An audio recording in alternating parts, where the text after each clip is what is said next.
Go now to Kazik in Williamsburg, Virginia, watching on YouTube, but getting in touch with us over the phone. Kazik, you are on with Tim Staples. Hello. Hello, Kazik. I just really want to say how much I appreciate you doing this, especially with the conversation you had with Karen earlier about the Eucharist. Coming from an Eastern Orthodox perspective, yes, I just can't say how much I appreciate that. All right, brother. But while I agree with you on most things, there are a couple of things I object to because of my Eastern Orthodoxy. One of them being the filioque. Yes. And I would just like you to comment on that if you can. Sure. Sure. How with that. Yeah, Kazik, I actually wrote an article for Catholic Answers Magazine. You can find it online at Catholic.com called The Filioque Controversy. You might want to check that out at Catholic.com. I go into great detail there. But basically, Kazik, I find the Filioque to be absolutely biblical. Yes, as you know, Jesus Christ taught that the Holy Spirit proceeds from the Father. You and I agree when it comes to that. But we also find, for example, and I give you many biblical texts in my article, but for example, in Revelation chapter 22, verses 1 and 2, we have an image where St. John is looking at heaven, and what does he see? He sees the Father and the Lamb sitting on the throne, and a river of life proceeds from the Father and the Lamb, giving life to everything around it. And of course, that water is a symbol of the Holy Spirit, as we know in John chapter 7. The same John who wrote the Gospel of John wrote the book of Revelation. And Jesus talks about the Holy Spirit as being a river of living water that comes out of the belly of those who believe in Jesus. So for that and many other reasons we could look at, Jesus himself also says, I will send the Holy Spirit from the Father, which indicates both Father and Son are involved in the sending of the Holy Spirit. Now, there's a lot of theology that goes into that, but I think number one, Kazik, in my study of this many years ago, in fact, I considered Orthodoxy, Kazik, before I became Catholic. But I found the Catholic position to be absolutely biblical, and then as a matter of history, we see, this was taught East and West. You have St. Clement of Alexandria. You have the Alexandrian school of theology that taught the Filioque, and that's Eastern Christians. St. Didymus the Blind, for example, who was one of St. Jerome's teachers. I mean, in some sense, you could say that perhaps St. Didymus taught St. Jerome the Filioque, right? In that sense. But, you have Eastern fathers who clearly taught it. You have Pope Leo the Great who taught it dogmatically in 447 A.D.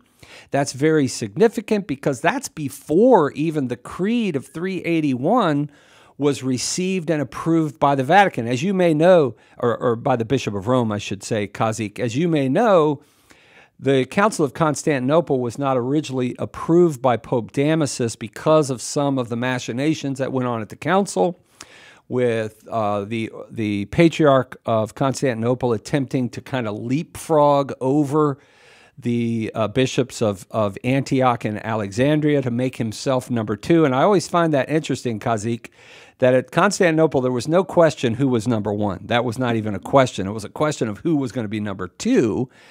And because the fact that Constantinople did not have an apostolic origin, it came later, Pope Damasus said no.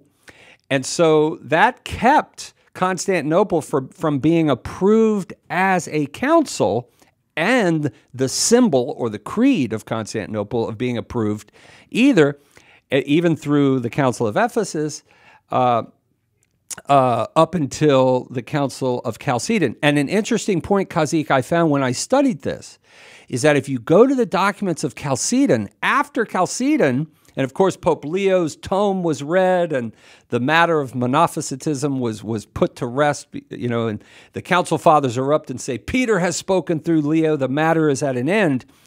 It was the Patriarch of Constantinople, Kazik, who writes to the Bishop of Rome begging him to approve not only Chalcedon, but also Constantinople. 70 years they had been waiting, and of course Pope Leo famously ratifies both, allows Constantinople to be leapfrogged up to the number 2 position. But see, Kazik, I mean, we could talk forever about this, but the bottom line is when I first read this history and I read the councils, I'm finding just this, the Bishop of Rome and his authority sticks out like a sore thumb. And, you know, I've talked to Orthodox folks about this, and I did back then, and to me, Kazik, it is airtight. Now, it is true, there was a big blow-up over the Filioque. Some in the East did not understand. I believe a lot of it was semantics. In fact, some few Orthodox bishops, even today, in fact, in my article, I quote one of them, who acknowledges that we're dealing with really, in essence, semantics here.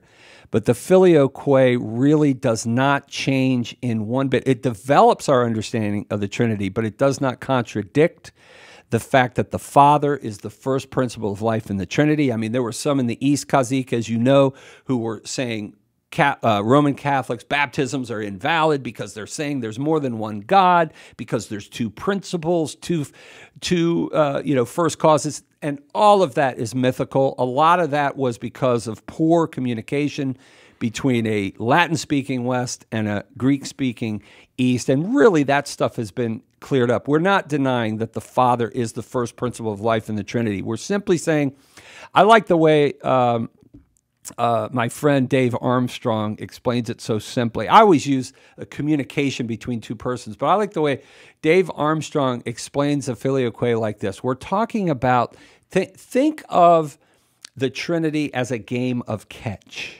okay? The Father is the first principle. He gets the ball, says, son, we're going to have a game of catch. He throws the ball. He is the first principle of life in the Trinity. But without the Son to catch the ball, you ain't got no game of catch, okay? The Holy Spirit is the game of catch that proceeds from the Father and the Son. I love that. I've always used, you know, a dialogue between persons, and it gets a little bit more fancy schmancy, but I love Dave Armstrong's. It's a real simple way to communicate the truth of the Filioque. I hope that helps, Kazik. Yeah, it helps a lot. All right. I really appreciate your call, my friend. Stay in touch, because you'll find a lot of stuff on Catholic.com concerning East-West relations. I personally have a great love for the Orthodox churches. They are so close to us.